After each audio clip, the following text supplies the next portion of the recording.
सबको पता है कि ये दुनिया एक ना एक दिन खत्म हो जाएगा। तो कुछ लोगों का मानना है कि ये दुनिया अगर खत्म होता है ना तो उसका कारण होगा कि दुनिया जलकर खत्म हो जाएगा। जिस तरीके से डायनासोर्स के साथ हुआ है उस तरीके से हमारे साथ भी होगा और इसी के साथ पूरा इंसानियत का भी खात्मा हो जाएगा। फिर कुछ लोगों का ऐसा मानना है कि नहीं, अगर दुनिया खत्म होता है ना तो उसका कारण ये होगा कि पूरा दुनिया जम जाएगा और इसके साथ साथ इंसानियत भी जम जाएगा और खत्म हो जाएगा ये दुनिया। बट मेरा मानना कुछ और है। अगर ये दुनिया खत्म होता है ना तो इसका एक कारण ये भी हो सकता है कि हर रोज जो हमें सुबह सुबह इस सर्दी के मौसम में उठ के नहाने दिया जा रहा है ना, इससे भी दुनिया खत्म हो सकता है। और इससे लड़ने के लिए तो मैं तैयार हूँ पूरी तरीके से। मैं अपने पूरे फैमिली से लड़ने को तैयार हूँ कि नहीं यार, मैं कैसे भी मर जाऊंगा बट हर रोज ठंड पे नहा के नहीं मरूंगा। ये बड़ी अच्छी बात कही आप। खैर यार, अब मुद्दे पे आते हैं। आज का पोएम है हमारा the fire and the ice, जिसे लिखा है द रॉबर्ट फ्रॉस्ट ने। अब रॉबर्ट फ्रॉस्ट का भी यही मानना है कि देखो एक ना एक दिन ना ये दुनिया खत्म हो जाएगा।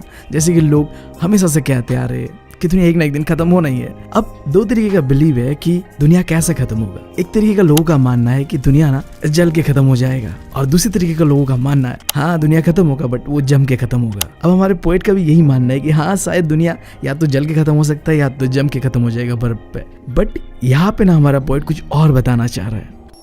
पता है तुम्हें गॉड का सबसे ब्यूटीफुल क्रिएशन क्या है? हम इंसान। परफेक्ट नहीं है बट नेक्स्ट टू परफेक्ट है। बहुत शिद्दत से बनाया यार भगवान ने हमें। बट हमारे पास दो ऐसा क्वालिटी है जो हमें और इस दुनिया को बर्बाद कर सकता है और वो दोनों क्वालिटी है हेट्रेट एंड डिजायर। जब हम इंसानों को किसी चीज को पाने की चाहत होती है यानी कि डिजायर होती है ना, तो हम किसी भी हद तक चले जाते हैं। सही और गलत कुछ नहीं दिखता हमें बस वो चीज चाहिए और इस चक्कर में हम अपने आप को और पूरी इंसानियत को बर्बाद करने तक आ सकते हैं। एग्जाम्पल के लिए तुम दुनिया का सबसे बड़ा प्रॉब्लम ग्लोबल वार्मिंग को देख लो। ये सिंपली इसलिए क्योंकि हमारा डिजायर डेवलप होने का, आगे बढ़ने का खत्म ही नहीं हो रहा है और इस चक्कर में हम अपनी दुनिया को बर्बाद कर रहे हैं। और उसी तरीके से हेट्रेट, जब तुम किसी को बहुत ही शिद्दत से नफरत करते हो ना तो तुम सही गलत कुछ नहीं देखते, तुम बस उसे नफरत करते हो इतना कि तुम उसे मारने मरने पे तुले आते हो। तब तुम्हारी अंदर की इंसानियत, अच्छाई सब खत्म हो जाती है। आज अगर इस दुनिया के कोने कोने पे जो वॉर्स चल रहे हैं ना एक दूसरे कंट्रीज के खिलाफ, इसका कारण है हेट्रेट। लोग इंसानियत को भूल चुके हैं, बस उन्हें नफरत दिखाई दे रहा है और इस नफरत में वो इंसानियत को खत्म करते जा रहे हैं, साथ साथ में इस दुनिया को भी खत्म करते जा रहे हैं। और इस पोएम के अंदर पे वही चीजों को बताया गया है एक सिंबॉलिक मीनिंग से। जो फायर है ना उसे डिजायर से कंपेयर करा गया है और आइस को कंपेयर करा गया है हेट्रेट से।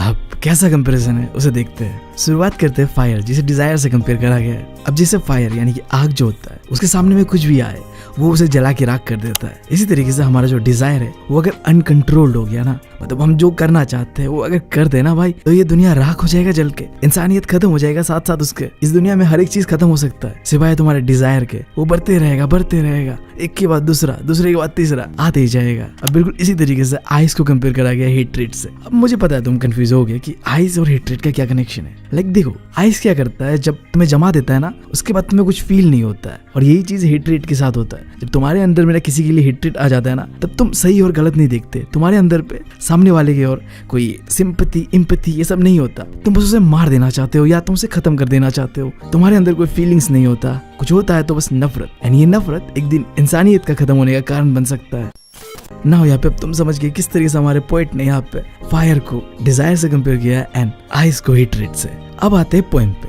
कुछ लोगों का, जैसे मैंने बताया कि पहले मानना है कि दुनिया खत्म होगा फायर से यानी कि आग से जुलझ कर, या फिर हो सकता है कि दुनिया खत्म हो जाए आइस में जमकर। अब पोएट को पता है डिजायर के बारे में कितना खतरनाक चीज है ये, क्योंकि उसने भी कहीं ना कहीं झेला होगा, जैसे कि तुम भी झेलते हो यार। वो चीज को जब पाने की चाहत होती है तब देखते नहीं है कि वो चीज गलत है या सही है, बस वो चाहिए तो चाहिए, जो कि बहुत ही गलत है। अब ये चीज पोएट को भी पता है, तो कहता है कि हो सकता है ये जो डिजायर है यही इस दुनिया के खत्म होने का कारण बने। यहाँ पे उसे फायर से रिप्रेजेंट करा गया है कि हाँ दुनिया अगर खत्म होता है तो वो फायर से ही होगा, यानी कि डिजायर से ही होगा। अब सेकंड स्टेंजा में ये कहा गया है कि दुनिया को अगर दोबारा एक मौका मिले कि उसे बर्बाद होना है, डिस्ट्रॉय होना है, तो उसका कारण ना हेट्रेट हो सकता है, यानी कि ये जम के खत्म हो जाएगा। हमारे अंदर में जो हेट्रेट है ना, इस दुनिया को खत्म कर देगा, साथ साथ में इंसानियत को भी खत्म कर देगा। तो बहुत ही सिंपल था राइट पोएम।